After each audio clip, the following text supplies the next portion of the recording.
Hey everybody, welcome to Mr. P's community.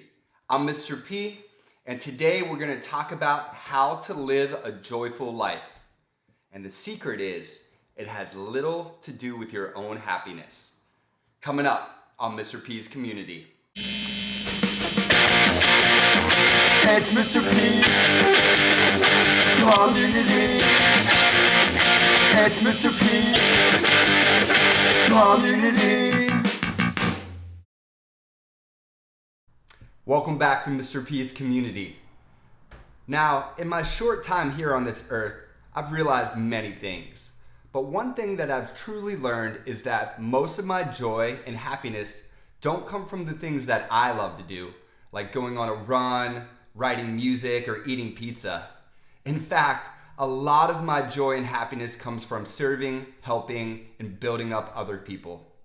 Making others feel great and lending a hand when you can are the keys to happiness.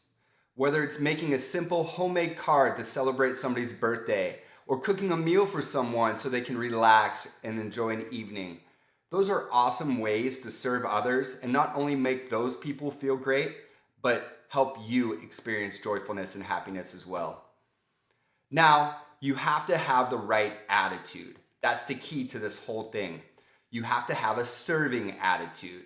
And what that means is you have to understand one key word: empathy. Empathy is when you understand that other people in the world are also experiencing things and having struggles and going through problems. It's not just all about you. Showing empathy is showing understanding to other people's needs. Sometimes somebody might seem really strong on the outside and confident, but inside they're going through a lot of things personally. Whether it's things having to do with work or home life, or just internal struggles about themselves. Understanding that you're not alone on this earth and you're not the only person experiencing things is the first step to understanding empathy and showing empathy toward other people. Once you understand that, helping others is easy because all you want to do is make other people feel good and build them up. When you do that, you feel good on the inside because now you're contributing to other people's happinesses.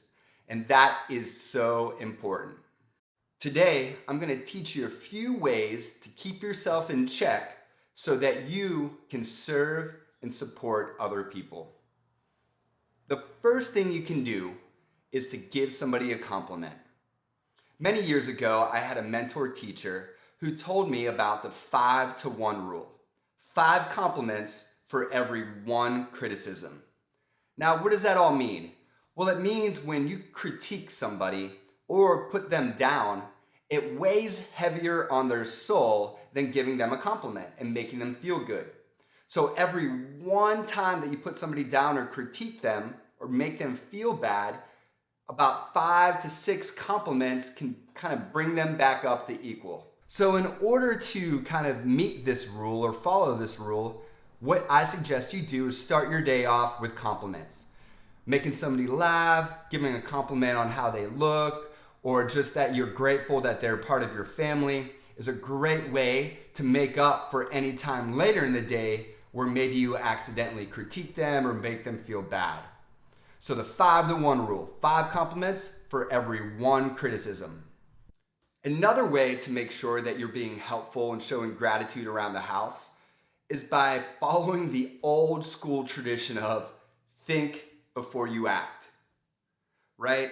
Taking a moment and asking yourself, is what I'm about to say or do going to help the situation, or is it going to make it worse and actually hurt the situation?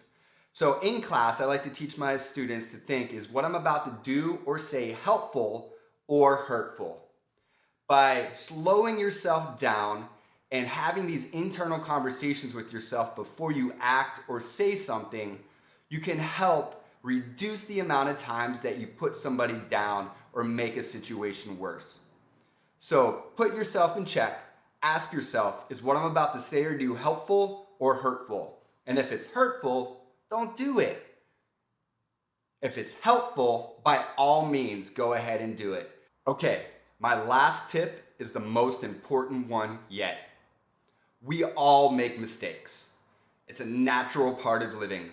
Everyone on planet Earth makes mistakes. It's how we learn, it's how we become better, and actually it's how we experience success. But the most important thing about making a mistake is knowing what that mistake was and fixing that mistake. In class, when somebody makes a mistake and learns from their mistake what not to do again or how to correct themselves, we celebrate it. We say, hey, you learned something, and everybody claps, and it's a big moment of success and joy. Same thing in life. If you make a mistake and hurt somebody's feelings or let somebody down, you need to own that mistake and go and apologize. An easy way to do that is to talk to that person directly and say, for instance, Mom, I'm so sorry I said that to you. I didn't mean it. I was worked up in the moment and I overreacted. And I just wanted to apologize to you because you're amazing and I hurt your feelings and I just want to make it right. Is there anything I can do to help out or lend a hand to make your life a little bit easier? That sounds like a sincere apology, right? Instead of sometimes us just going through the motions. Yeah, I'm sorry, and it is what it is, and stuff like that. That's not really helpful. When you show that you've spent time thinking about your mistake and that it does mean something to you and not just something that they want to hear, that's how you mend relationships and build trust. So again, tip number 3, one of the most important ones, is that we all make mistakes. You have to make your mistakes right and go and apologize so that everybody can move on and feel better about themselves. Okay, well that's it for Mr. P's community today.